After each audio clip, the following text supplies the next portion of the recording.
This is Rivendale.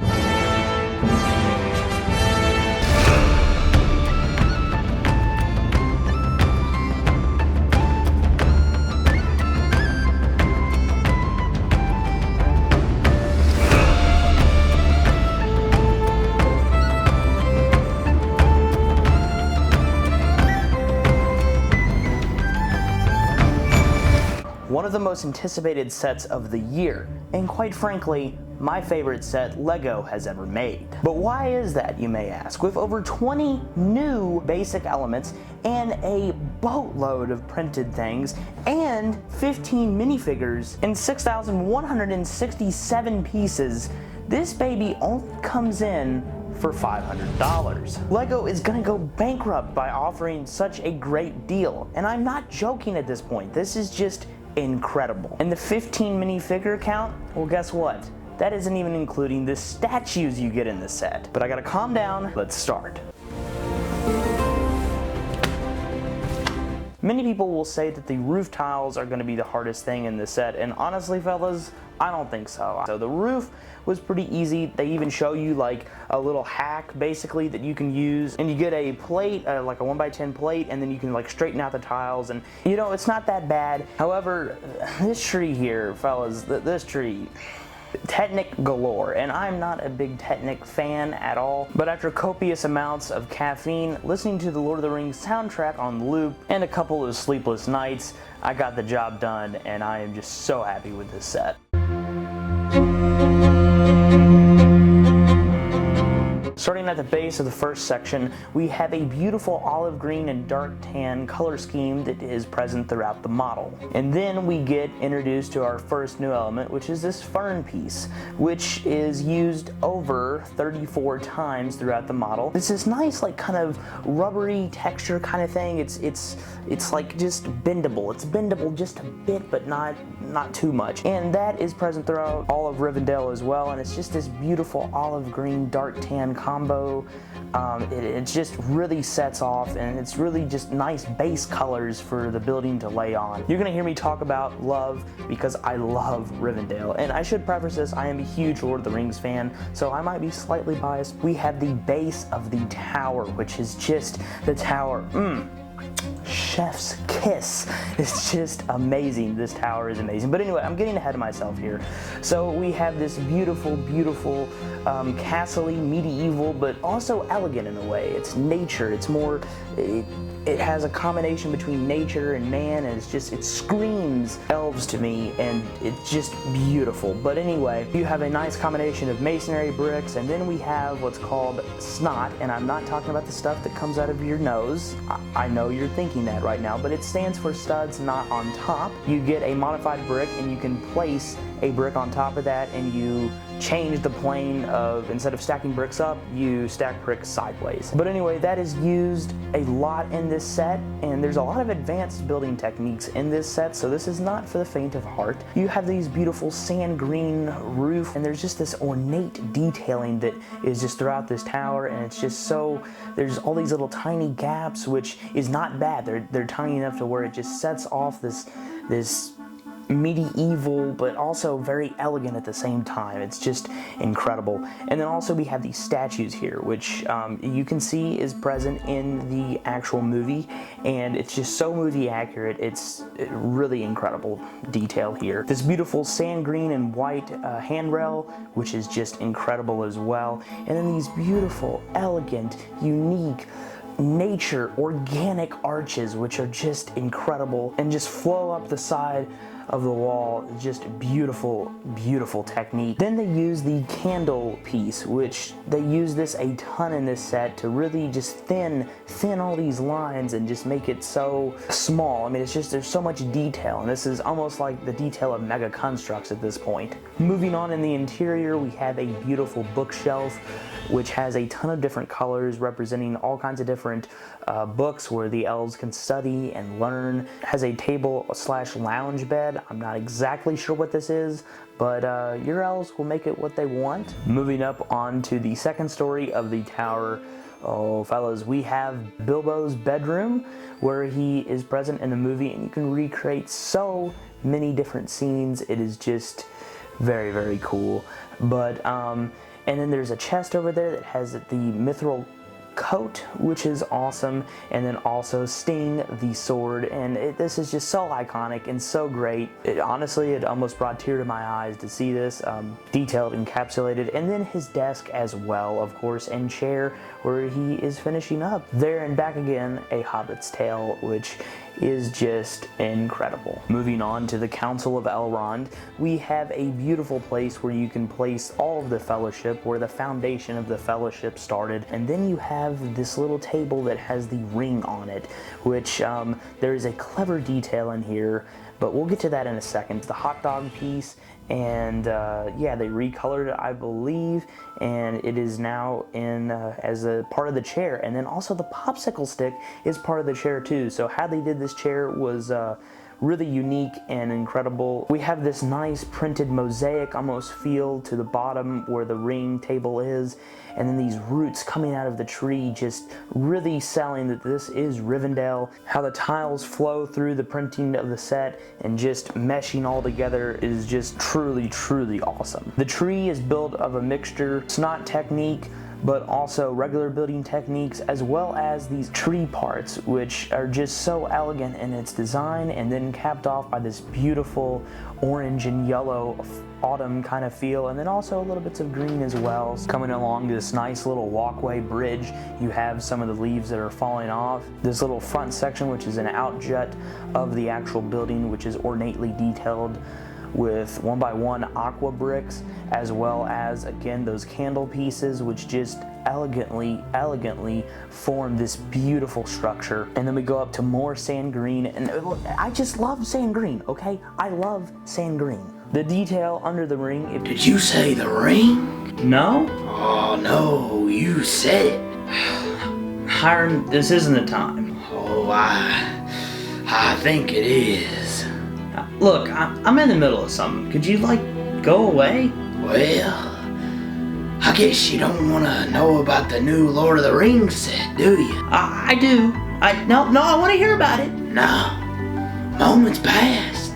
It's gone. No, please, come back. No, come back. Come on.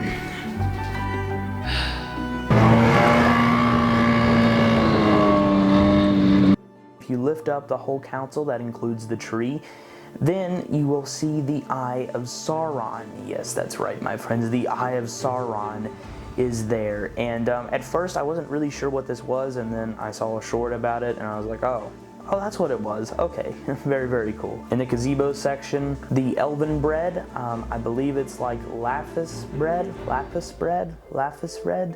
Probably saying that wrong, so Tolkien fans, you can come and critique me in the comments. Continuing your way through, you have this beautiful arched bridge, which has studs, so you can place minifigures on there, which is awesome. And then going up to this beautiful, beautiful gazebo slash, I guess it's a gazebo, and there's so many pieces in this. It just is incredible, I tell you. It was pretty hard to put together, I will say, because you have to make sure that the axles, the gray axles, are placed the proper way. I wish those were white. That really would have made the set, I think, a whole lot better, because the gray just kind of stands out a little bit. Erwin or Arwen can sit there and read or dream about Aragon. Yeah, this is where the 18 plus starts to make sense. Moving down from there, we get a awesome forge, which is where your civilian elves, yes, you heard me right, they're not named characters, we get civilian elves in this, and where they can be making the swords and weapons and stuff. These beautiful, beautiful trees, which use Technic actually to hold them in place, is just beautiful with the sand green and actually pearl gold for the leaves, and also olive green. And then you have this beautiful, beautiful autumn tree up here, which is turning its leaves as well. The gazebo is removable to get better access inside. Again, awesome, beautiful olive green and dark tan texturing throughout this model. And then these beautiful roots coming out and in from that tree above.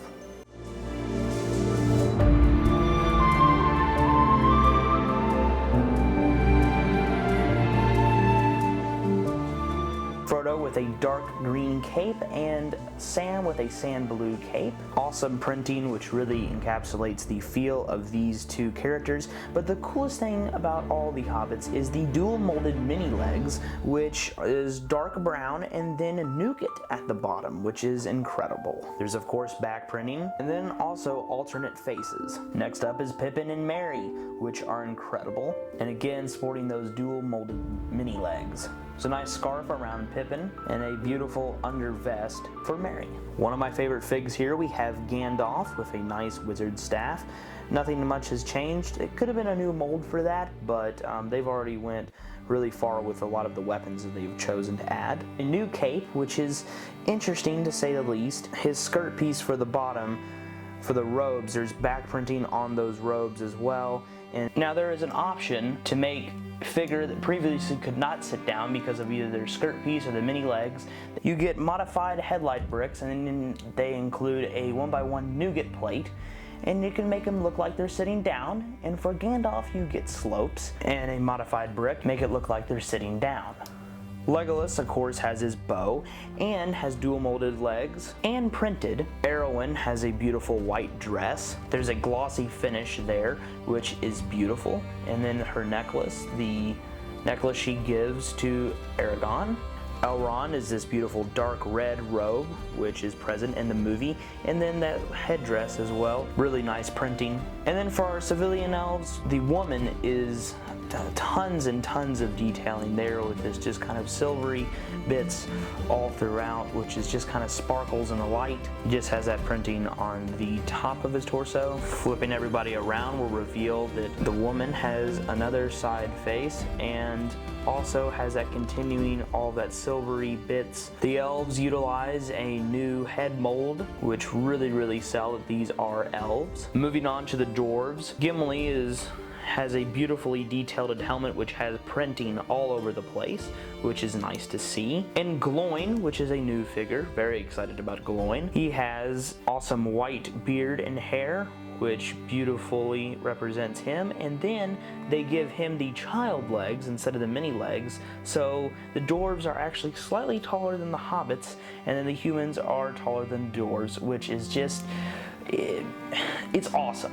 Just awesome. And then of course that beautiful dwarven axe, which is a new mold for this set, again with all the weapons, is just incredible. Then there's Aragorn and Boromir. Aragorn sporting very nice dark brown robes and a beautiful sword, dark tan for the arms, and it's just a wonderful print overall, and probably could be used for any kind of western kind of thing, and especially medieval noblemen. And then Boromir, we have a awesome dark blue dark red combo and just tons of printing there, beautifully representing and encapsulating the feel he had in the movie. And something about his face prints, just it makes me feel just worried for our heroes and worried for the ring, because his own greed and his own ambition is getting in the way of everything, like his shield in the movie. And then also the new sword mold, which is perfect for Gondor. Going inside, we have a beautiful printed floor. There are 77 floor tiles which make up the floor of Rivendell, and yes, those are all printed. Thank goodness they are not stickers, which pain. The tiles beautifully match up, and it's just awesome. We have little writing desks which are elegantly done. This beautiful window piece actually, which is used to be the legs of the tables, and writing desks where the elves can write down and philosophize. And I hope that some company will maybe come up with a way to light all those candles. I think that would be brilliant. There's tons of other movie references and all kinds of stuff that there's just not enough time to get all through all this in a YouTube video, but there are some awesome online reviews out there that I will leave a link in the description if you would like to read all about this set. So I know what you're thinking at this point. Joshua, you've said the word incredible, beautiful so many times. What are your true opinions on this set? Should I buy this? Of course, buy it right now. It is incredible. And maybe you could wait for a GWP gift with purchase, or maybe you could wait for some type of sale, like well, really double VIP points, or if a website has it for sale. But if you get this any cheaper than the retail price, you're doing amazing. But even if you go out and buy the retail price, honestly, it is totally worth it. This truly is the best set I have ever had the privilege to lay my eyes on.